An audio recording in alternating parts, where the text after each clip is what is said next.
It was a blackout blowout. Ball State makes mincemeat of the Ohio Bobcats. We'll take a recap of the game, and we'll take a look this weekend at the season finale against the Miami Redhawks. All that and more coming up next. Third Down Chirp starts right now.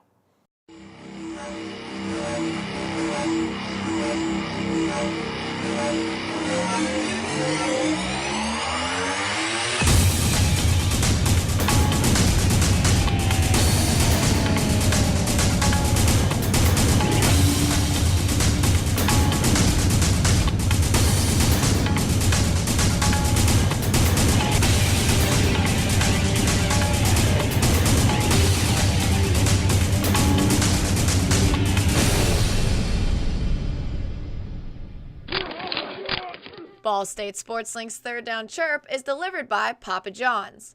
Better ingredients, better pizza. Visit papajohns.com today for more info.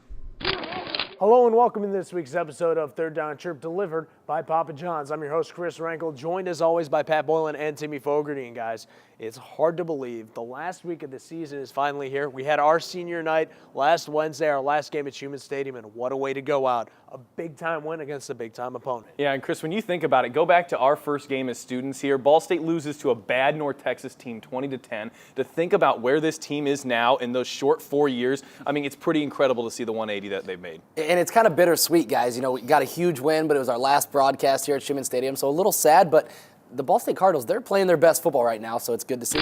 Ball State wins 52-27 over Ohio in just a phenomenal team effort. Keith Wenning, 173 yards, 2 touchdowns before coming out of that game. Jawan Edwards, though, he was easily the best, the highlight of the game. Yeah, he was, and statistically, you know, you look at Jawan Edwards, he had a great day. What's not listed here, Horatio Banks, he had over 100 yards as well. Horatio was phenomenal, but something that blows my mind, guys, is Tyler Tettleton had great stats, and he was taken out of the game with about 8.5 minutes left. So OU kind of waving the white flag, you know, with still plenty of time left to play. And the reason they waved that right flag, because a lot of players stepped up and played very well against the Bobcats for Ball State, and it's got to be tough to pick a player of the game, but we're putting you on the hot seat again. Who's your player of the game? Yeah, I think Timmy and I are kind of both unanimous with this one. Kelly Page, and look, statistically, you could probably find other players, Jawan Edwards being one of those. Zane Fakes had a great day.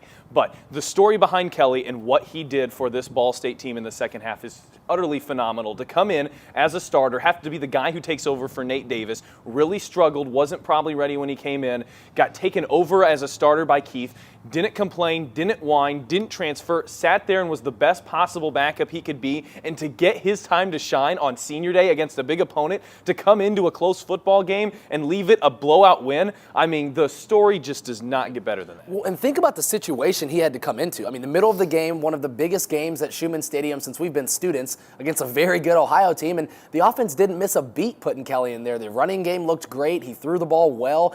OU was had no idea what to do defensively, and I think that's the kind of element that Kelly Page is going to add to this offense if Keith Wenning isn't better for the Miami-Ohio game. And it was the first career start win for Kelly Page, and he was one of many seniors who were honored on senior night. It was their senior night, our senior night as well. We can't forget about that. But, just what a way to send the guys out. The black jerseys, a big win. The atmosphere overall was phenomenal. Yeah, and when the craze with the black jerseys kind of came around 5 or 6 years ago, people were wondering, could Ball State ever pull this off? So, just kudos to everyone who made that happen. It was cool to see the black uniforms out there. Definitely a cool thing, the grand prize game and everything. But you're right, Chris. The story here is being able to send the seniors out with a win. And the past 3 years, they've lost on senior day. So to get the victory on senior day, that's something really special for these guys. Well, and you could tell in the post-game press conference how much this win actually means to those seniors. I mean, Travis Freeman in the post-game press conference, he's just such a phenomenal guy. And I mean, just the way he just kept talking about how proud he is, to be friends with these guys and the brotherhood that they have. And it just shows you that they hit rock bottom, and now they're kind of getting up there, toward where this program, one of the highest points it's been in a while. And you can really tell. And these guys are all just so happy. They're just so excited to be around each other. And with one more game left and then hopefully a bowl game, I like where this team's going.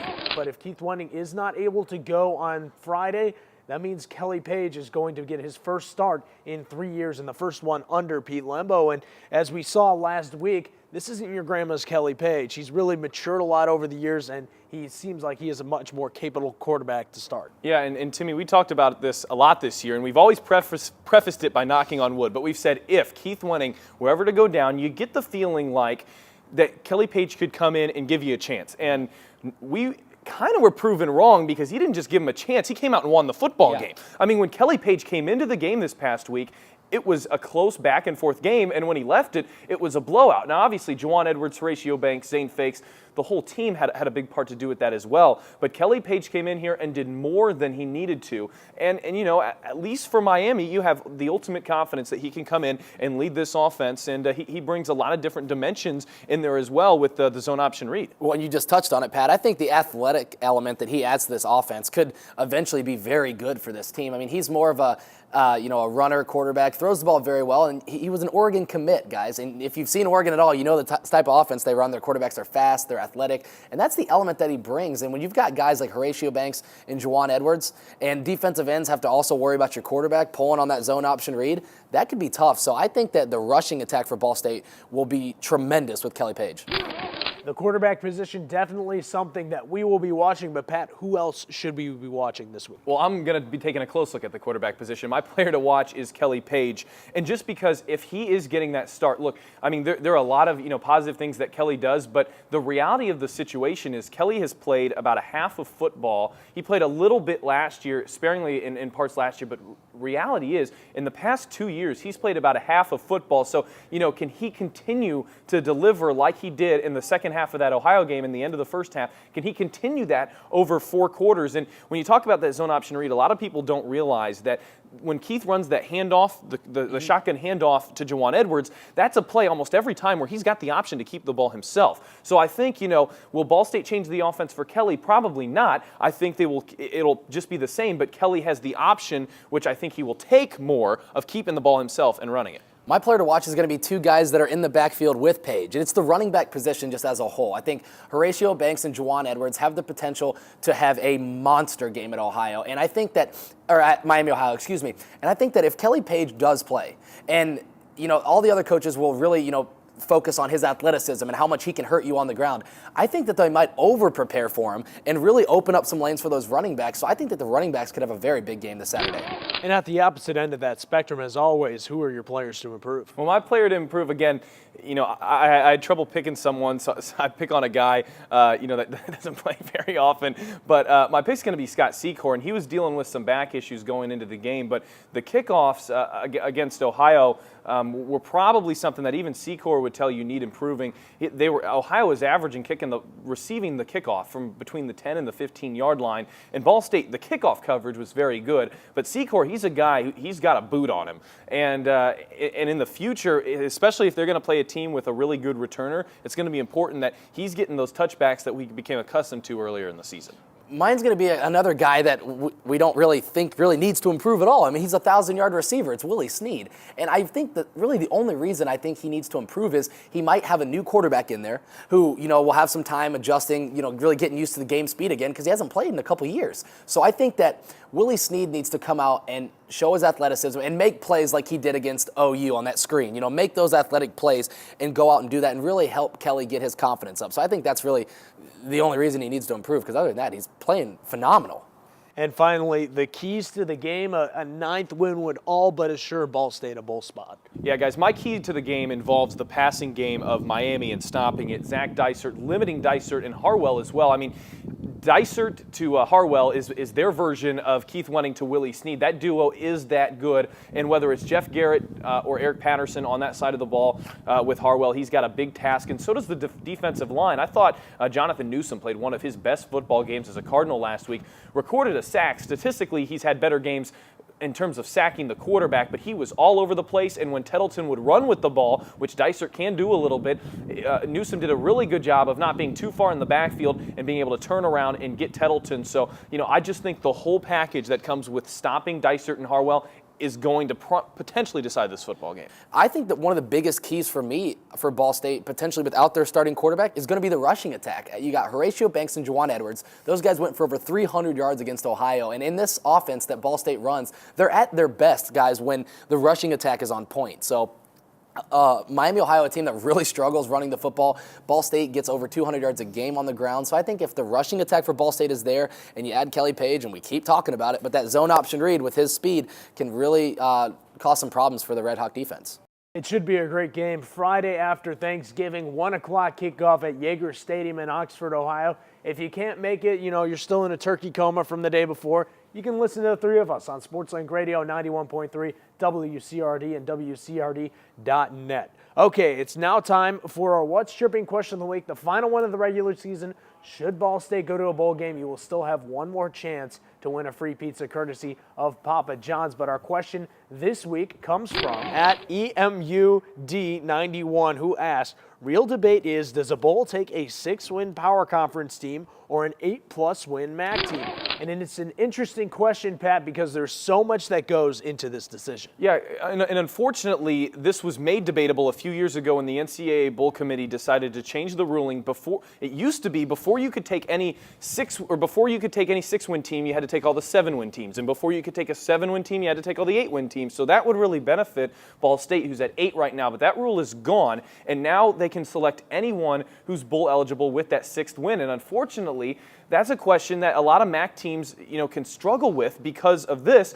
A bowl committee could look, and let's say Purdue gets to their 6th win when they play Indiana this week. They could say, well, look, we've got Purdue, potentially probably a bigger fan base at 6 wins, or we have Ball State at 9 wins with probably a better team, a more exciting team to watch, but maybe not as many fans are going to come and support the team in a bowl game. So unfortunately, that's something that MAC teams have to deal with, and you just kind of hope that the bowl committee team, the bowl selection, whatever bowl is making the decision, wants the best team as opposed to maybe the most fans. Well, and that's why every win now for Ball State, even though they were bowl eligible at 6 wins, is so big, because it's tough to turn down a 9-3 Ball State team. But if you've got, say, just hypothetically, if you have like a 6-6 Florida, or you had an 8-4 Ball State, I mean, come on. It's all about money. For those guys, it's all about money, and you're going to make more money if you take the 6-6 Florida, because you're going to get more national attention, and that's the biggest thing. So it's really tough to sit here and say, Ball State's 9-3, you have to put them over. But to the bowl committees, it's all about money. So who knows? Like, who really knows, in that situation? You have to be in it to see what happens. And that's why that segment we were talking about earlier with the amount of teams that Ball State needs to hit that 7th loss is so important, just because you never know. When you put it into the hands of the bowl selection committee, you never know, and you'd like to have that guarantee. And it's important to remember every win matters, so another 9th win for Ball State makes it a lot harder to turn them away. So thank you very much for your question at EMUD91. You have won a free pizza courtesy of Papa John's. And remember, if Ball State goes to a bowl game, you get one more shot, your last shot of the season, for a free pizza. Remember, just to tweet a question at Third Down Chirp or hashtag #TweetPete. All right, should be a great game. Friday after Thanksgiving is kickoff time at 1 o'clock at Yager Stadium in Oxford. Remember, listen to the three of us, SportsLink Radio 91.3 WCRD, while you're enjoying all of your Thanksgiving leftovers. And happy Thanksgiving to everybody out there from all of us here at Ball State SportsLink. Remember, you can watch us every week on Fox College Sports, Comcast Indiana, and locally in Muncie on WIPB TV. And remember, for the latest in Ball State stories and news, just search Ball State SportsLink on Facebook and Twitter. So, for the final time for the regular season, I'm Chris Renkel, he's Pat Boylan, he's Timmy Fogarty. Thank you for sticking with us all season, and hopefully when we come back, we'll have a bowl special. So until then, thank you for watching Third Down Chirp, and go Cardinals.